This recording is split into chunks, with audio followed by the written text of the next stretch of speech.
Yo guys, welcome back to my channel. Today's video is going to be very exciting. Firstly, we're going to talk about why I think Solano NFT projects are going to pop off this summer. And then secondly, I'm going to talk about 3 very early Solano NFT projects, which I think have huge potential, which I think you should try and get whitelisted for now. So we're going to start by taking a look at this graph here, which shows the OpenSea daily volume for Ethereum is been decreasing, i.e. we're entering this kind of bear market, and it signifies there is less money to be made within Ethereum NFTs. However, if we look at, on the contrary, Solano NFTs, we can see they've got this continuous rise in their volume, which then signifies there's going to be more money to be made in Solano NFTs. So people are switching over from Ethereum to Solano.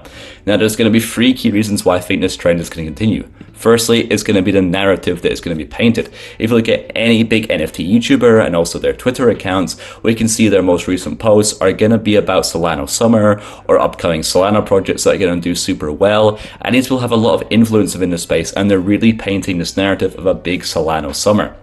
Secondly, it's going to be OK Bears. This is going to be a massive project, so currently sitting at 200 Sol floor, i.e. about $10,000/5 Ethereum. And we are currently not seeing this during the current NFT bear market over in Ethereum, so people are getting much more interested in Solano projects and really jumping over and bringing much more money into Solano ecosystem. Finally, in terms of derivatives, when a big project, kind of a revolutionary project, comes into the space, such as Azuki, we saw a lot of derivatives of that afterwards, same with Invisible Friends.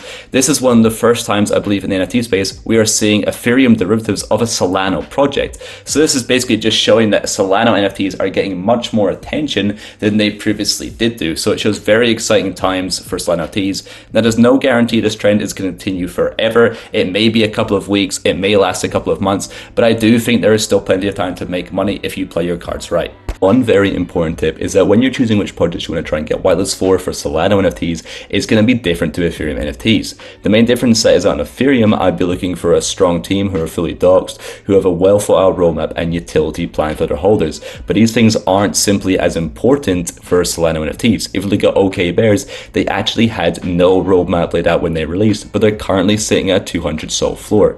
So the 3 key factors I'm going to be looking at in this video for Solano NFTs are going to be the hype behind the project, the art, and the community behind it, which I think are the 3 most important driving factors for Solano NFTs. So the first project we're going to be talking about is going to be Zenin, who currently have 124,000 followers over on their Twitter. And if you take a look at the art over here, in my opinion, it's actually some of the better Solano art I've seen.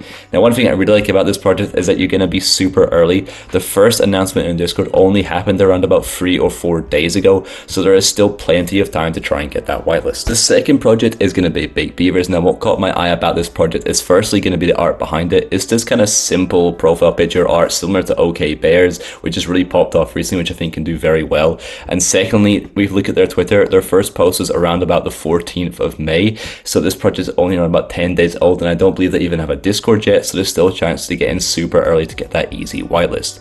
Now, the third project is going to be Reckless Raccoon Club. Now, this is the biggest project of today's video. It's 175k on Twitter, and their project Discord opened around about 2 weeks ago now, so it's a bit later than the rest, but still quite early. And also the art behind this project is very good in my opinion for Solano. Now, one thing I'd also want to mention is you can see here are the kind of the active whitelisted members of this community. Now, it is quite large, but what this does show to me is that it aren't too picky in how they select people who they give whitelist to, so hopefully it means that if you try and get whitelisted here, your grind should not be too long. In terms of my investment strategy to Solano Summer, personally I am not intending of holding many of these NFTs for the long term, and this is because many of these projects do not offer, long-term utility or roadmaps to their holders. And when this hype and this trend slightly dies down from this big Solano Summer, I don't want to be left holding the bag of an NFT which doesn't actually bring me any utility. So this is just something I'd like you to all be aware of. Thank you guys so much for watching the video. If you enjoyed, hit that subscribe button. Peace.